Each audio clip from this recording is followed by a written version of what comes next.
नमस्कार दोस्तों, मैं डॉक्टर कुलदीप कुमार के सर आप सभी का बहुत बहुत स्वागत करता हूं एक नए बिंदु के साथ, एक नई कड़ी के साथ। आज का हमारा बिंदु रहेगा कि उपन्यास से संबंधित कुछ महत्वपूर्ण बिंदु रहेंगे। छोटी सी क्लास रहेगी ताकि आपको आसानी से याद हो सके। ये कुछ महत्वपूर्ण बातें मैं बताने जा रहा हूं जो क्या है कि अक्सर परीक्षाओं में पूछ ली जाती है और बहुत ही आसान होती है। और आसान होने के बावजूद भी हमारा ध्यान, क्योंकि वो जो ज़्यादा आसान है, मैं जो बातें बताने जा रहा हूँ वो ज़्यादा आसान है, लेकिन उसके बावजूद भी हम उसे ज़्यादा आसान समझकर, इजी समझकर उसे छोड़ देते हैं और अचानक वह प्रश्न आ जाता है।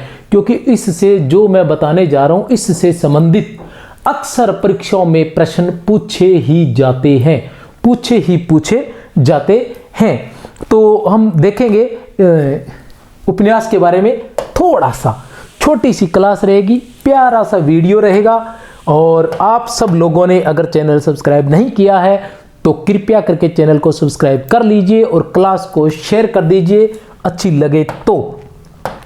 ठीक है, पहले आप वीडियो को सब्सक्राइब कर लीजिए अगर नहीं किया चैनल को तो, और अगर अच्छा नहीं लगे तो अनसब्सक्राइब कर देना भैया। ठीक है, उपन्यास की हम बात कर रहे हैं।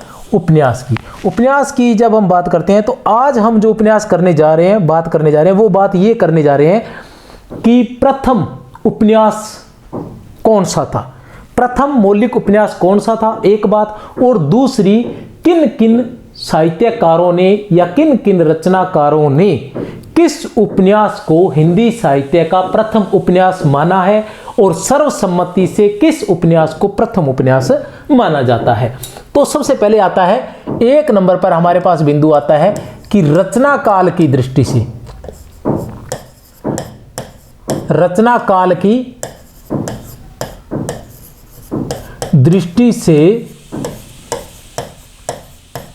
प्रथम उपन्यास।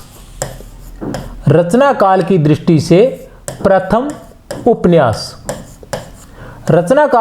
से प्रथम उपन्यास की बात करते हैं तो कौन आता है हमारे पास? भाग्यवती। कौन सा उपन्यास आता है हमारे पास? आता है भाग्यवती उपन्यास, जिसकी रचना 1877 ईस्वी में हुई थी। कब हुई थी? 1877 ईस्वी में। इसके रचनाकार कौन थे?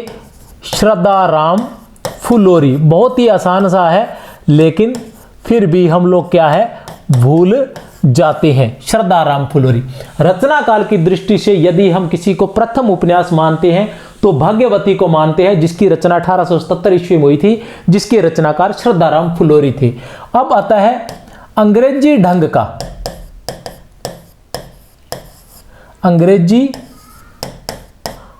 का प्रथम मौलिक उपन्यास। अंग्रेजी ढंग का प्रथम मौलिक उपन्यास, अगर हम इसकी बात करते हैं तो हमारे पास आता है परीक्षा गुरु। कौन सा आता है? परीक्षा गुरु, जिसकी रचना 1882 ईस्वी में हुई थी। किसने की थी? लाला श्रीनिवास दास ने। किसने? लाला श्रीनिवास दास इसके रचनाकार थे। अंग्रेजी ढंग का प्रथम मौलिक उपन्यास अगर हम किसी को कहते हैं तो वो कहते हैं परीक्षा गुरु को, जिसकी रचना 1882 ईस्वी में हुई थी। लाला श्रीनिवास दास ने इसकी रचना की थी। हम लोग इसको उपन्यास कहते हैं, लेकिन लाला श्रीनिवास दास ने कहा था कि अंग्रेजी ढाल में ढली नई पुस्तक, अंग्रेजी चाल में ढली नई पुस्तक के रूप में, ऐसे ही कुछ शब्द थे, उन्होंने प्रयोग किया था इसके लिए। अब आता है तीसरा बिंदु जो आता है कि सर्वमतानुसार हिंदी का प्रथम मौलिक उपन्यास तो कौन सा आएगा? परीक्षा गुरु आएगा। कौन सा आएगा? परीक्षा गुरु की सर्वमतानुसार। अब हम चलते हैं, अब हम देखते हैं कि विभिन्न रचनाकारों ने या विभिन्न साहित्यकारों के अनुसार प्रथम मौलिक उपन्यास। विभिन्न साहित्यकारों के अनुसार लिख लें। विभिन्न साहित्यकारों की बात करते हैं तो सबसे पहले हम आते हैं आचार्य रामचंद्र शुक्ल। आचार्य रामचंद्र शुक्ल, आचार्य रामचंद्र शुक्ल की हम बात करते हैं तो इन्होंने माना है परीक्षा गुरु को। किसको माना है? परीक्षा गुरु को। इसके बारे में मैं आपको पहले ही बता चुका हूं, 1882 ईस्वी को। ठीक है, फिर आते हैं 2 नंबर पर हम आते हैं डॉक्टर नगेंद्र। डॉक्टर नगेंद्र की हम बात करें तो डॉक्टर नगेंद्र ने भी किसे माना है? परीक्षा गुरु को ही हिंदी का प्रथम मौलिक उपन्यास माना है। फिर हम बात करते हैं 3 नंबर पर डॉक्टर बच्चन सिंह की।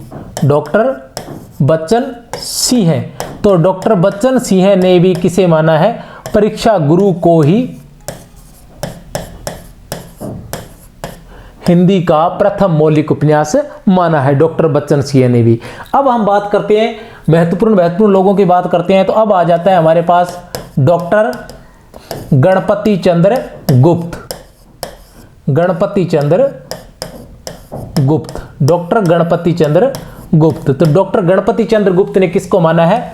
भाग्यवती को माना है। किसको माना है? भाग्यवती को हिंदी का प्रथम मौलिक उपन्यास माना है। अब हमारे पास कौन रह गए महत्वपूर्ण? अब हमारे पास महत्वपूर्ण रह गए हैं एक और, डॉक्टर गोपाल राय। कौन है? डॉक्टर गोपाल राय,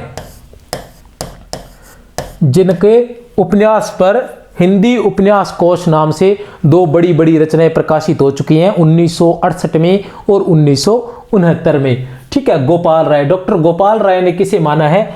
देवरानी जेठानी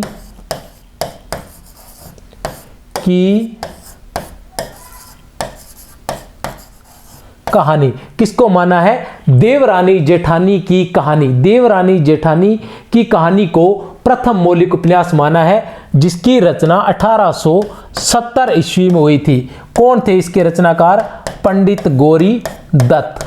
कौन थे इसके रचनाकार?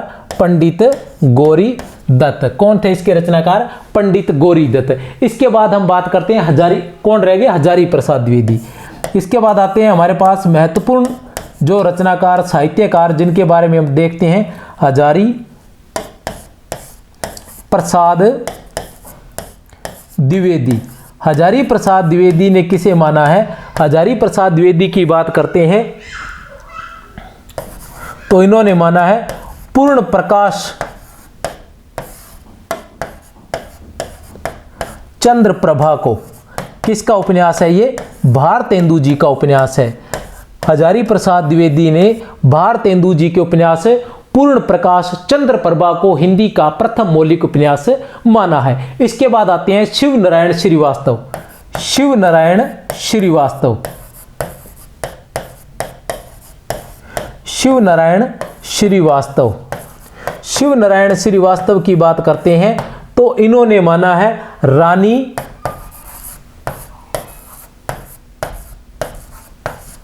केतकी की कहानी।